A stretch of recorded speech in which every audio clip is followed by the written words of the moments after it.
পৃথিবীর যে যেখানে বসে ভিডিওটি দেখছেন সবাইকে অসংখ্য ধন্যবাদ। আশা করি সবাই ভালো আছে।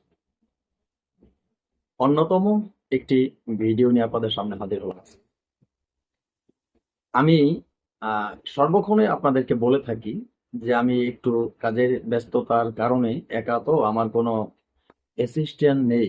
আমি একাই আমার সবগুলি কাজ ম্যানেজ করতে হয়। আবার আপনাদের জন্য ভিডিও তৈরি করতে হয়। তো যখন অনেক সময় দেখা গেছে কাজের কারণে দেখা গেছে প্রতিনিয়ত হয়তো ভিডিও আপলোড করতে পারছি না, একদিন পরেও আপলোড করি, কিন্তু আপনাদের পাশে আমি আছি। আপনারা আমার সাথে থাকবেন, আমি আপনাদের সাথে আছি। আপনারা আমি যে ভালোবাসা আগে দেখছি ঠিক একইভাবে ভালোবাসা আমার কাছ থেকে আশা করতে পারেন এবং পাবেন। তো আজকে যে বিষয়টা নিয়ে হাজির হলাম সে বিষয়টি হলো মাজার ব্যথা ঝাড়ন।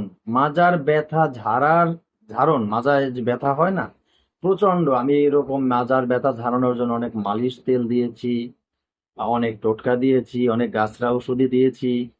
তো তারপর অনেকে বলেছেন যে গুরুজি আরো সহজ কিছু থাকলে দিন, কারণ গাছরা আমাদের এখানে পাওয়া যায় না, অনেকে বলছেন। আবার অনেকে বলেন মালিশ তেল তৈরি করতে হলে কিছু উপকরণ প্রয়োজন, তাও আমরা অনেকে চিনি না, আবার অনেকে সংগ্রহ করতে পারছি না। তো সেই ক্ষেত্রে যদি কোনো মন্ত্র থাকে, তো সেদিকে দৃষ্টি করে আজকের এই পাওয়ারফুল ভিডিওটি মাজার ব্যথা ঝাড়ন মন্ত্র নিয়ে।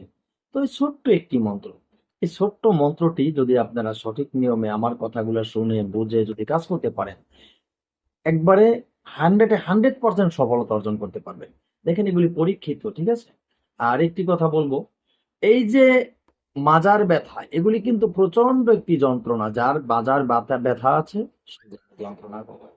দেখেন সেটা কিন্তু আপনার বৃদ্ধ, যুবক সকলেরই মাজার ব্যথা কিন্তু আছে, বেশি কম আমি বলবো 100-এর ভিতরে আপনার মনে করেন যে 95% মানুষের এই মাজার ব্যথা আছে। কারোটা কম, কারোটা একটু বেশি, কিন্তু এটার কোনো সাইড এফেক্ট নাই। এই যে মন্ত্রের কোনো সাইড এফেক্ট থাকে না। আপনি মন্ত্র দিয়ে ধারণ করলে যে কোনো মাজার ব্যথায় খুব সহজেই কমে যাবে, ঠিক আছে? তো কথা তো অনেকটা বলে ফেলছি, তো চলুন মূল আলোচনায় যাই না। তো মূল আলোচনায় যাওয়ার আগে আরেকটি কথা আপনাদেরকে বলি, সেটি হলো আমার এই চ্যানেলটি কিন্তু একটি প্রশিক্ষণীয় চ্যানেল। এই চ্যানেলে তন্ত্র মন্ত্র যন্ত্র গাছগাছায় রোগ মুক্তি বান বিদ্বেষণ বশীকরণ উচ্চাটন মারণ থেকে শুরু করে ভালো মন্দ সব ধরনের ভিডিও আমি আপলোড করে থাকি শুধু আপনাদের জন্য। কারণ আমি যদি ভালো মন্দ দুই ধরনের ভিডিও আপনাদেরকে না দেয়, আপনাদেরকে ভালোটা দিলাম মন্দটা আপনারা কোথায় পাবেন? তো মনে করেন মানুষের বর্তমানে শত্রু থেকেই থাকে, তাই না? তো শত্রু আপনার একটা ক্ষতি করে ফেললো, শত্রুর হাত থেকে আপনার বাঁচার জন্য ভালো কিছু প্রয়োজন, সেটা না আমি দিয়ে দিচ্ছি আমার চ্যানেলে। কিন্তু শত্রুকে শাস্তি দেওয়ার জন্য তো কিছু প্রয়োজন আছে, তাই না? সেটা তো আপনাদের প্রয়োজন আছে, সেটাও তো আবার কোথায় পাবেন সেটাও কিন্তু আমি আমার চ্যানেলে দিয়ে থাকি। তো আমার এই চ্যানেলটি যারা এখনো সাবস্ক্রাইব করেননি, এখনো যারা চ্যানেলটি সাবস্ক্রাইব করেননি, প্লিজ চ্যানেলটি সাবস্ক্রাইব করুন, পাশে থাকা বেল আইকনটি বাজিয়ে নোটিফিকেশন কোড চ্যানেলটি লাইক দিয়ে দিন, যাতে আমি নতুন ভিডিওগুলো ছাড়ার সাথে সাথে এরকম পাওয়ারফুল ভিডিওগুলো সবার আগে সর্বপ্রথম আপনার কাছে চলে যাবে। দেখে আমার ভিডিও সর্বপ্রথম দেখতে চান না? আমার আশীর্বাদ আপনাদের সাথে সদা সর্বদা থাকবে। তো চলো সেই মূল মন্ত্রের আলোচনায় যাওয়া যাক, সেই পাওয়ারফুল মন্ত্রের বিষয়। তো দেখেন এই মাজার ব্যথা, মাজার যন্ত্রণা এমন একটি যন্ত্রণা, উঠতে বাবারে, বসতে মাগরে, শুইতে বাবারে, এরকম শুধু চিৎকার জ্বালা যন্ত্রণা হয়েই থাকে। এই মাজার ব্যথা এরকম একটি যন্ত্রণাদায়ক ব্যথা, ঠিক আছে? তো এই যন্ত্রণাদায়ক ব্যথা থেকে মুক্তি পাওয়ার জন্য আজকের এই পাওয়ারফুল মন্ত্রটি, ছোট্ট ছোট্ট মন্ত্রটি আমি আপনাদেরকে ভিডিও স্ক্রিনে দিয়ে দেবো। মন্ত্রটি আপনারা খুব ভালোভাবে দেখে নেবেন, ঠিক আছে?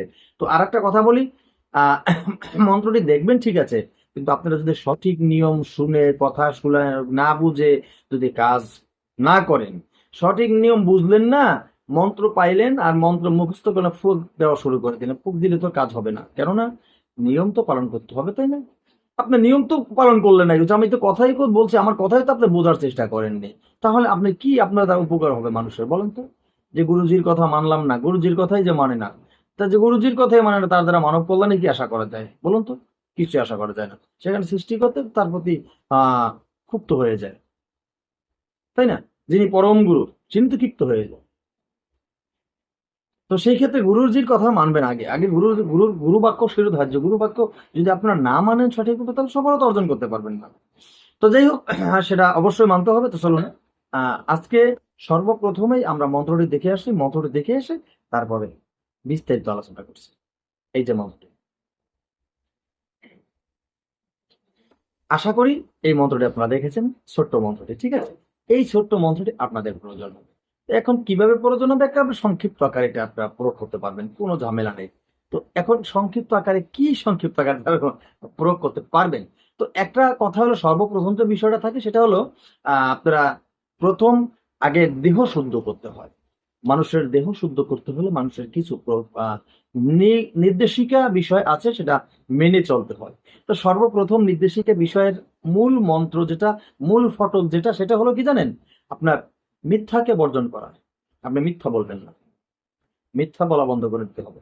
মানুষকে ধোকা দিতে পারবেন না, মানুষকে ঠকানো যাবে না, ঠিক আছে? আবার দেখা যাচ্ছে মানুষের মনে কষ্ট দেওয়া যাবে না, মানুষকে ব্যথা দেওয়া যাবে না, গুরুজনকে বা শিশুদেরকেও কাউকে কারো মনে ব্যথা দেওয়া যাবে না। মানুষ যাতে আপনার কোনো কাজে অসন্তুষ্ট না হয়, মানুষ যাতে আপনার কোনো কথায় কষ্ট না লাগে মনে, ঠিক আছে? সবাই যেন আপনাকে স্নেহের সাথে ভালোবাসে, সবাই যেন আপনাকে ভালোবাসা দিয়ে আগলে রাখে, ঠিক আছে? এইরকম ভালোবাসা সৃষ্টি করবেন মানুষের সাথে। দেখবেন নিজের মনটাও খুব হালকা হয়ে গেছে, মনটা খুব উগ্রতা ছিল, উগ্রতা চলে গেছে, মনের ভিতরে আনন্দ উপভোগ হচ্ছে। তখন আপনি মনে করবেন যে আপনার দেহটা শুদ্ধ হতে কিন্তু চলেছে। তখন আপনি সৃষ্টিকর্তার কাছে যেটা বলবেন, প্রার্থনা করবেন, যে প্রার্থনায় আপনি যেটা চাইবেন, সেটাই কিন্তু সৃষ্টিকর্তার কাছ থেকে পাওয়ার একটি আশা থাকে মনে। হ্যাঁ, তখনই আপনি এই মন্ত্র দিয়ে কাজ করলে, যে কোনো মন্ত্র দিয়ে আপনি কাজ করবেন, আপনার মন্ত্রে বুলেটের মতন কাজ হবে। হবে না কেন? একটা মন্ত্রতে 100% গ্যারান্টি দিয়ে বললাম, কাজ হতেই হবে। কিন্তু ওই যে বললাম, এখন আপনি যদি কারোর সাথে এই মেজাজ গিয়ে দেখান, এরকম করেন, এরকম সেরকম দেখান, বিভিন্ন ধরনের হুটহাট মেজাজ দেখালেন, মানুষের গায়ে হাত তুলে বললেন, হ্যাঁ, বকাবকি শুরু করে দিলেন, মানুষ, এইগুলি তো কোনো কাজ না। এই কার্য শিক্ষা করে, এই কার্য করে, এই মন মানসিকতা নিয়ে আপনি বাবা তন্ত্র মন্ত্র কাজ করতে যাইেন না, আপনার সময়টা নষ্ট। আপনি আমার চ্যানেল থেকে বেরিয়ে অন্য কাজে লেগে যান, অন্য কাজে লেগে যান, এগুলো আপনার দ্বারা হবে না। ভালো লাগে না কথা বললে, জানি আমার এই কথাগুলো অনেকের ভালো লাগবে না। তো যাই হোক, যাদের ভালো লাগবে না তারা আমার ভিডিও দেখেন না, ঠিক আছে? যান, চলে যান, বেরিয়ে যান। তো যে চলুন, এখন মন্ত্র দেখিয়েছি, এবার মন্ত্রের নিয়মটি বলে দিচ্ছি। মনোযোগ সহকারে নিয়ম শুনে কাজ করবেন, অবশ্যই সফলতা আসবে। এখন যে কথা আপনাদেরকে বললাম, তো বিষয়টা হলো আহ মন্ত্রর যে বিষয়টা যেটা বলতে চেয়েছিলাম, তো দেহটাকে পবিত্র করে অবশ্যই পরিষ্কার কাপড় পরিধান করবেন, উত্তর দিকে মুখ করে বসবেন। উত্তর দিকে মুখ করে বসে এই মন্ত্র কমপক্ষে 108 বার পাঠ করে নেবেন। 108 বার পাঠ করে নিলে মন্ত্রটা শক্তিশালী হয়ে গেল। সেই মন্ত্র পাঠ করবেন কখন? অমাবস্যা অথবা পূর্ণিমা রাত্রে। অমাবস্যা অথবা পূর্ণিমা রাত্রে পাঠ করে নিলে সেটা দিয়ে আপনারা যে কোনো দিন কাজ করতে পারবেন, শুধু রবিবার বাদে, ঠিক আছে? রবিবার বাদে যে কোনো দিন আপনারা কাজ করতে পারবেন, কোনো অসুবিধা নেই।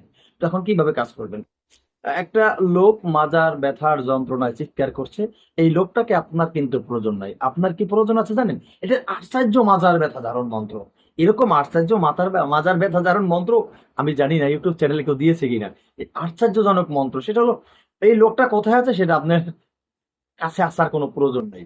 আপনি ওর নাম জেনেছেন, ওর নাম কি সেটা জেনে আপনি আপনার আপনার জায়গায় বসে, মানে আপনার স্থানে বসে আপনি এই মন্ত্র একবার পাঠ করবেন। আর আপনার মাজা আছেন, আপনার মাজার উপরে ওই মন্ত্রর মাঝে ওই লোকের নাম উল্লেখ করবেন, যার মাজার ব্যথা বেশি তিক্ত হয়ে গেছে, ঠিক আছে?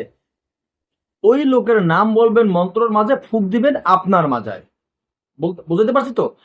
ওই রুগীর নাম বলে আপনার মাজায় ফু দিবেন, কারণ রুগী তো অনেক দূরে, ওরে আপনার দরকার নেই। একবার মন্ত্র পাঠ করবেন, একটা ফু দিবেন।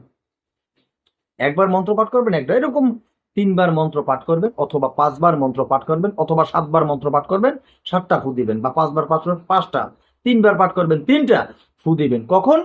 সূর্য ওঠার আগে, ভোরবেলা, 1 নাম্বার 2, আবার সূর্য ডোবার পরে সন্ধ্যাবেলা। ঠিক এই নিয়মে আবার ফুঁক দিবেন।